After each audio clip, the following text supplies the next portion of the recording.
Welcome back to another episode of Mac Stories Unwind. Today's show is brought to you by Sofa.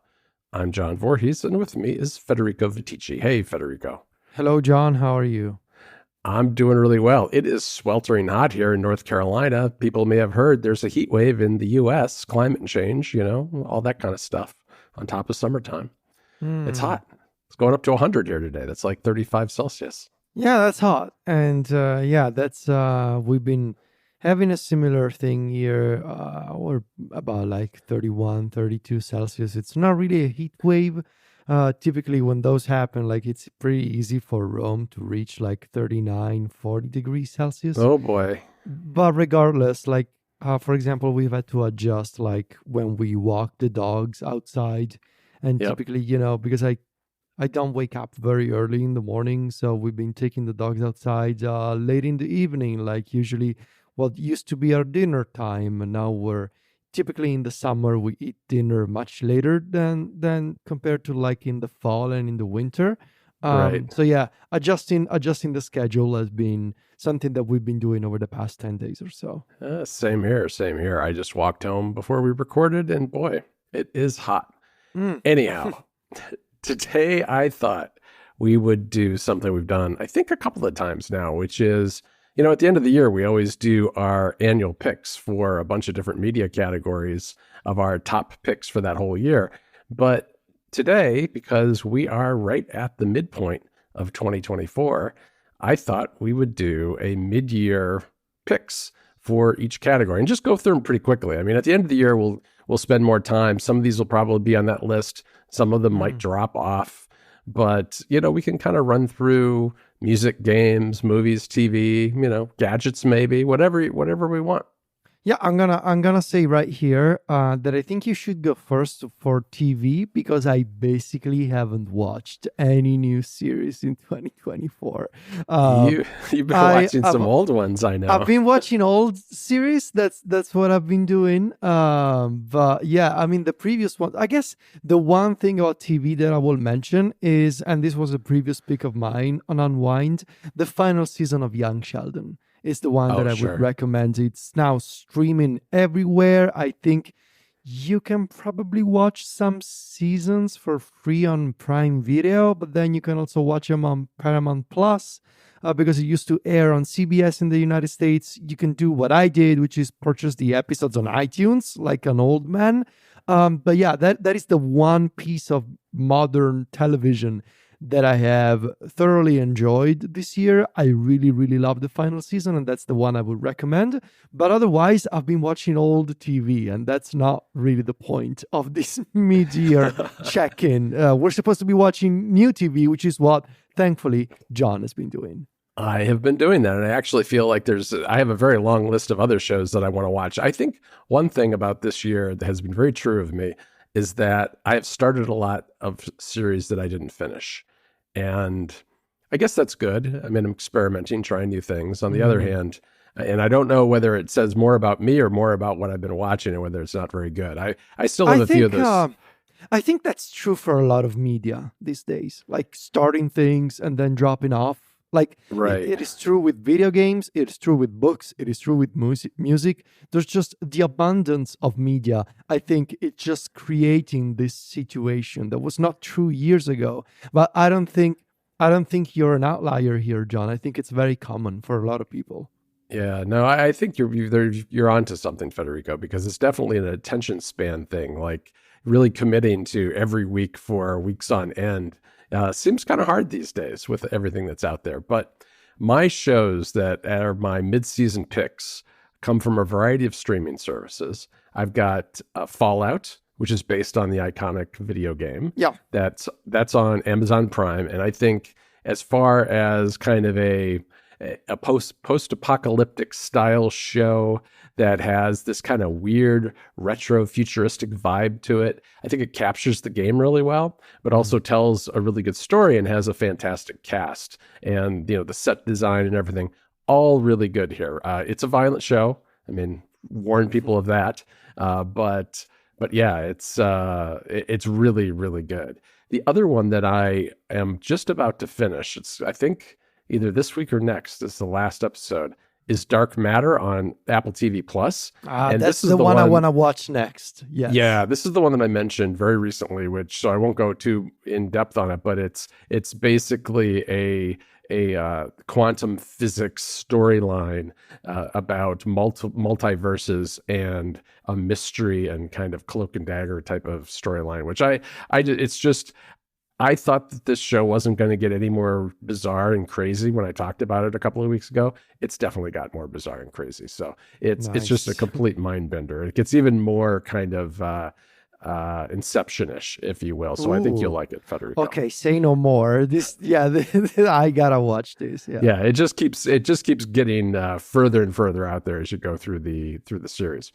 The next one is a Netflix series called The Gentleman, which was based on a Guy Ritchie movie, and it's about aristocrats in the English countryside that are running pot farms and get involved in the drug trade and what where that leads, which is a really strange kind of backdrop to what otherwise maybe is a more familiar kind of fish out of water type of crime story. But it's really well done. It's fun. It too is kind of a violent show, but I burned through this one a lot faster than anything I have this year. This was definitely very made for Netflix in the sense that I think I watched it in only a couple of sittings. It's maybe 8 episodes or so. And then finally, also on Apple TV Plus, is Criminal Record, which I covered pretty early this year, which is a crime mystery drama set in England that is just really super well done. It's very gritty, very dark, covers a lot of difficult, topics from race to gender issues and all sorts of things in the context of a mystery about a murder. So it's really well done. I don't know if that one's been renewed or not, but I enjoyed it a lot, and that one's worth watching too. All right. Well, do you want to do... that's it for TV on your end? That's it for TV, yep. Okay. I don't know. Do you want to do video games? Should we do video games? Yeah, let's do video games. I think you and I probably have long lists here. I know I've got 5 different things right now, and I'm sure it'll grow as the year goes. Okay, so I've been playing a bunch of video games this year, both games from 2024 as well as games from other years. This is something that I picked up from the Into the Aether podcast from our friend Brendan Bigley. And yeah, at the moment, like a game from another year that I've been playing is Dragon Quest XI on my Legion Go. But speaking of 2024 games, if I were to pick my game of the year right now, after 50 hours that I've put into it, and I'm a bit of I put it on pause because I felt like I needed a bit of a palate cleanser, but I want to return to it because I still need to finish the main story. But right now, I will probably give the game of the year to Dragon's Dogma 2.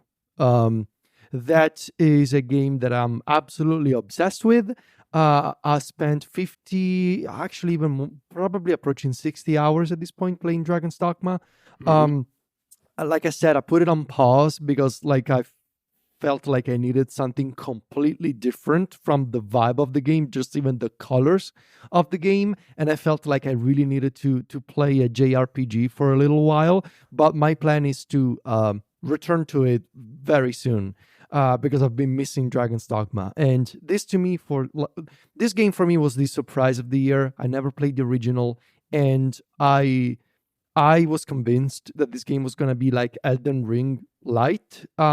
It's not really Elden Ring. Like, it may look like it because the color scheme and the color palette may be similar, but it's a very different type of experience. It is an action RPG with, this sort of a really unique mechanic where you control the main protagonist, the Arisen, which is a character that you can design for yourself, and your party members are these pawns that you hire from essentially like this rift, like from another world.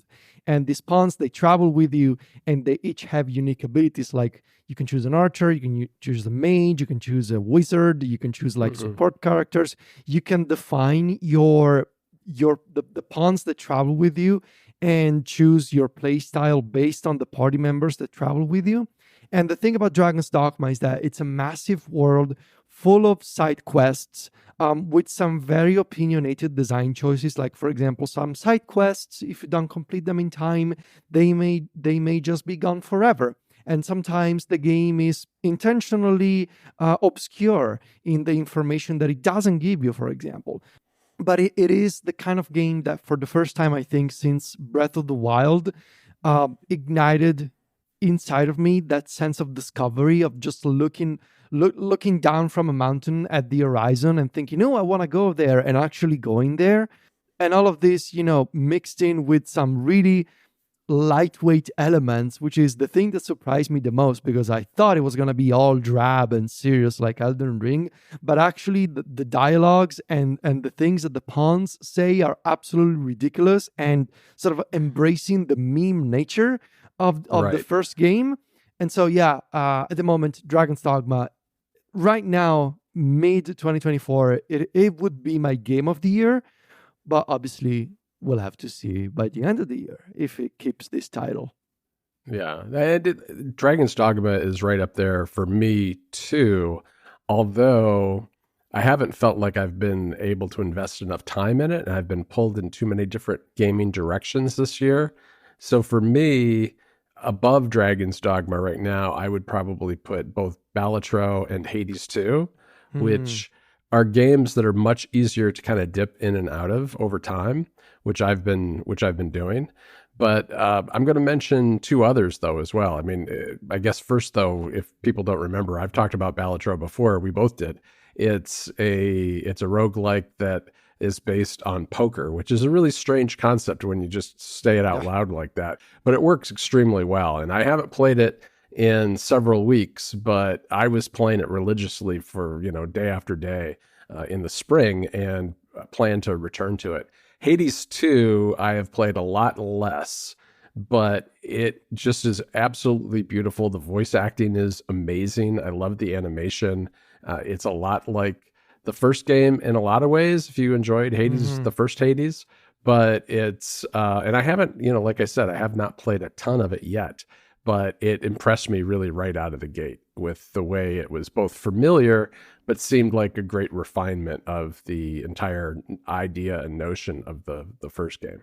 Hades 2 in early access is also in my list of my favorite games of the year so far. I think I actually like it more than the original one. I think so too. The original one was pretty clear cut in terms of like the play style that you're supposed to have with Zagreus, whereas I think with Melinoe, they've designed the character and her abilities in such a way that it lends itself better to like experimentation with different playstyles and using different boons from different gods at the beginning of each run. And so, yeah, I think I actually like Hades 2 more than Hades 1, but we'll have to see when the game comes out of early access. And I think the game is pretty much complete at this point. It's only like the ending and some, obviously, a ton of balance that is left for Supergiant Games to fix and, improve. But it gives you a pretty good sense of what the final game is gonna be. And yeah, it's up there in my list of games of the year so far. Do you know when it's set to release? Is it the fall for the? Didn't they say actual... by the end of 2024? I think so. I think that's right. Do you have any other games kind of in your top tier? Yeah. So this one is kind of like cheating, but I've been playing Paper Mario: The Thousand Year Door, which recently came out on the Nintendo Switch. I've been playing the original on GameCube. Yeah. So it is kind of like cheating, but I mean, the story is the same. The gameplay mechanics are the same. Right. You can play the Nintendo Switch version and have much better graphics and some improvements to the story. For example, I heard that they actually fixed one of the character storylines from the Japanese version that was completely lost in the Western adaptation. One of the characters actually represented as a trans character now in the Switch remake. Finally, that is not present in the GameCube version, I think, for American and PAL regions. So it's great to hear that that's been fixed for all markets in the Switch version. I've been playing the original on GameCube as part of a project that I will talk about soon on NPC, but soon but not yet. So Paper Mario Thousand Year Door, excellent, weird Mario game. And I would also mention another game that I plan to revisit because I'm not done with the main story, Like a Dragon Infinite Wealth. Oh, I sure. am about 25 to 30 hours into Infinite Wealth. I want to return to it. This is why I was mentioning, it's very common to drop off games and return to them later, especially when there's so many interesting new things coming out on a regular basis. This one I plan to revisit because I want to finish the main story. I know that our friend Mike Hurley absolutely loved Infinite Wealth and put like 70 or 80 hours into Oh, the yeah, game. he's been playing a lot, yeah. Yeah. So this is one that I want to return to over the summer maybe as well.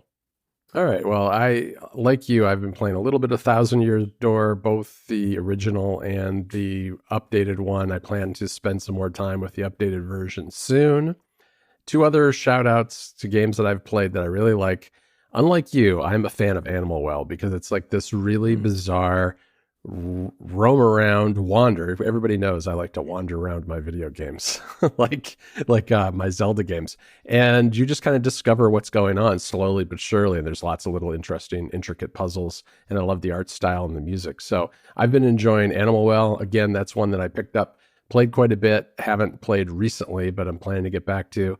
And then for platformers, Pepper Grinder from Devolver is a fantastic platformer. It's got a cool mechanic where you're this character that's using a drill to drill through the ground, kind of maybe like Dig Dug style, made modern in a way, to wind your way through various scenes and defeat enemies and bosses and that kind of thing. Very traditional kind of platformer game, but definitely worth checking out because it's on a bunch of different platforms, and I've been playing it on Steam on my Legion Go.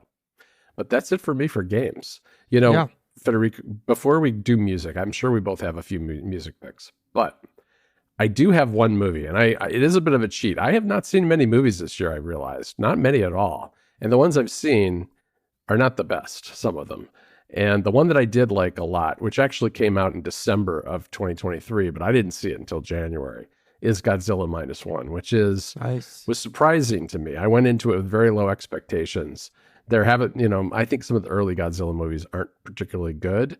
And this one, though, was fantastic. Very much a throwback to the early Japanese versions from, I don't know when they were made, the 50s or the 60s or whatever it happens to be, but modernized and done with some great special effects and a good storyline. So Godzilla -1, I actually purchased the black and white version. I watched the color version in January, and I'm planning to watch the black and white version, which did come out in 2024. So that's why I think it can serve as my 2024 pick.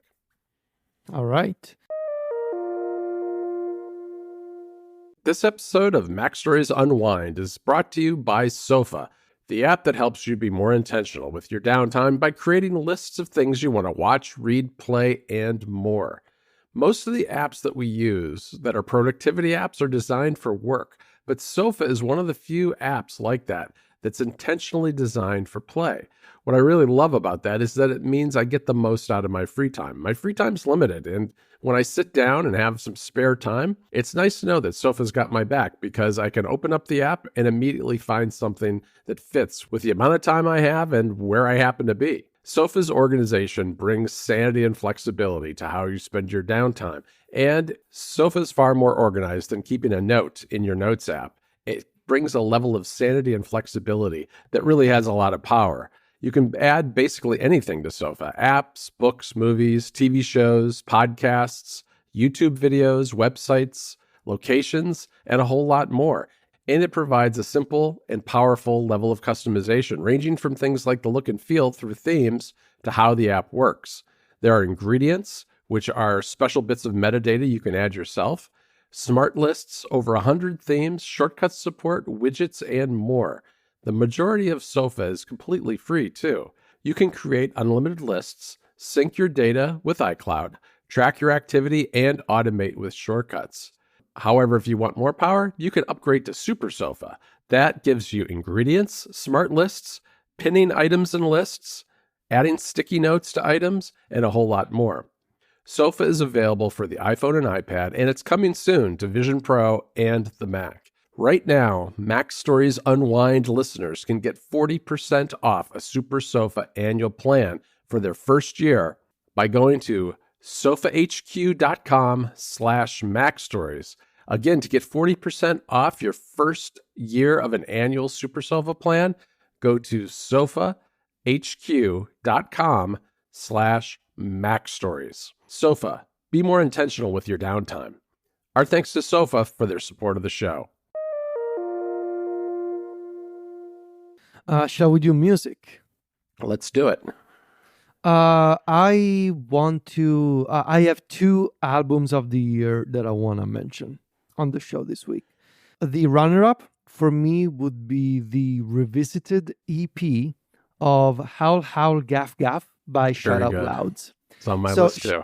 This is one of my. The original Howl Howl Gaff Gaff is one of my formative albums from when I was in high school.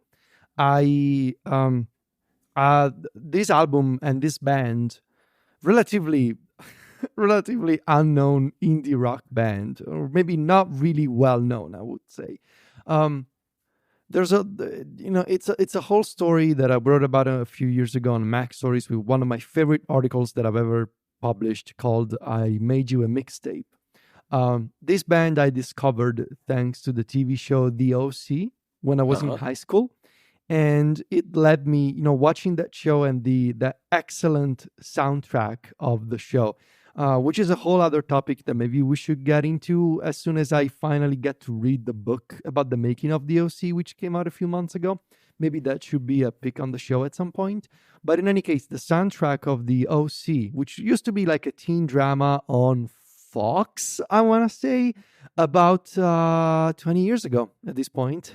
And so one of the bands that were featured on the OC were Shout Out Louds, and the original Howl Howl Gaff Gaff is, an indie rock album from that era, from the mid-2000s, with that, crunchy garage type sound from a Scandinavian band that went on to be discovered by international audiences, largely thanks to the OC.